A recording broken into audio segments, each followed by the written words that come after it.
Around the first week of July of 1981, I was sitting in my car at my workplace having my last cigarette when I heard the announcer on the radio say, "We would like you to, if you are in your car, we would like you to honk your horn 3 times in memory of Terry Fox."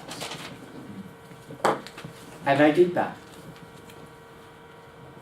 I remember the story of Terry Fox. I don't know if some of you are aware of who Terry Fox is, but Terry Fox was a young man from British Columbia who had cancer, and his one leg was amputated because of cancer, and he had a dream to run across the whole country with just one leg. So on April the 12th, 1980, Terry Fox dipped his right leg in the Atlantic Ocean near St. John's, Newfoundland. And he also filled 2 bottles of ocean water. One he had wanted to keep as a souvenir, and the other he had wanted to dump that bottle of water in the Pacific Ocean when he had completed his journey. When he first started his journey, he was met with gale force winds and heavy rain, and even a snowstorm. He was initially disappointed with the reception he received, but he was impressed upon when he had gotten to Port aux Basques, Newfoundland, where a town of 10,000 people had come up with a $10,000 donation in his cause. He left the Maritimes on June 10th and faced new challenges in Quebec, where he couldn't speak French, and the people didn't understand what he was doing and would sometimes try to drive him off the road. That was until he got into Montreal on June 22nd. He was 1/3 of the way through his 8,000-kilometer journey, and he had collected over $200,000 in donation. But Terry was still a little discouraged because so few people were making donations. And around this time, he caught the attention of Isidore Sharp, who was the founder and CEO of Four Seasons Hotel and Resorts. Now, Sharp had pledged a $2 a mile to the run and persuaded close to 1,000 other corporations to do the same. With Sharp's encouragement, that persuaded Terry to continue with his Marathon of Hope.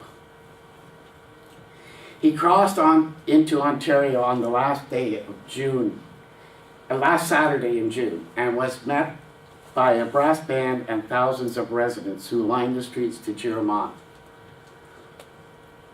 And during his trip in Ontario, the Ontario Provincial Police gave him a police escort. Now, despite the sweltering heat of summer, he continued to run 26 miles a day. And on his arrival in Ottawa, he was met with Governor General Edward Schreier and Prime Minister Pierre Trudeau. And he was at the guest of honor at many sporting events in the city, and also in front of 16,000 fans, he performed a ceremonial kickoff at a CFL game, and he was given a standing ovation. In his journal, he reflected his growing excitement at the reception he had received as he began to understand how deeply moved Canadians were by his efforts. On July 11th, a crowd of 10,000 people met him in Toronto, where he was honored in Nathan Phillips Square.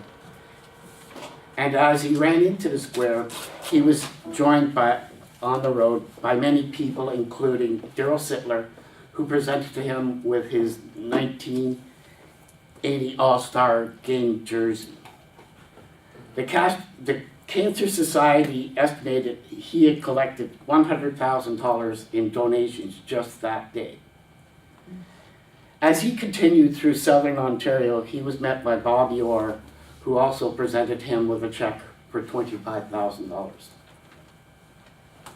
As Terry's fame grew, the Cancer Society scheduled him to attend more functions and give more speeches. Terry attempted to accommodate any of these requests that he believed would raise money for cancer, no matter how far it took him out of his way. The physical demands of running a marathon every day took its toll on Fox's body. He refused to take off a day, even on his 22nd birthday.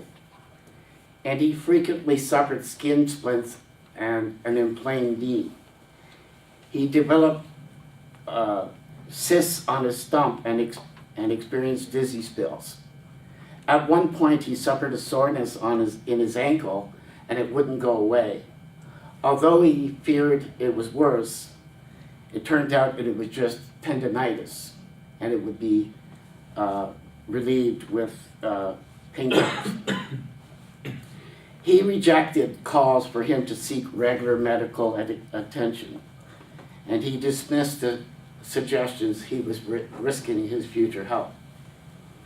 In spite of his immense strength, he found that by late August he was exhausted.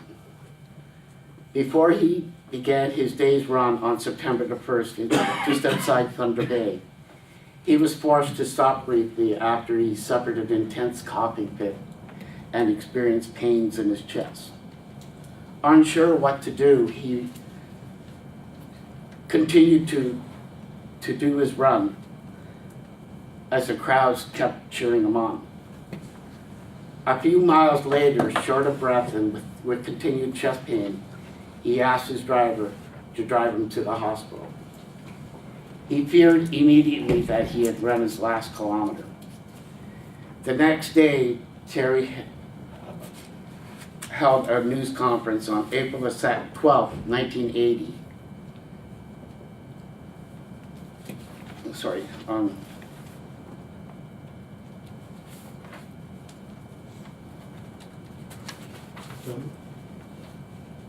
He held a cheerful press conference during which he announced that his cancer had returned and spread to his lungs.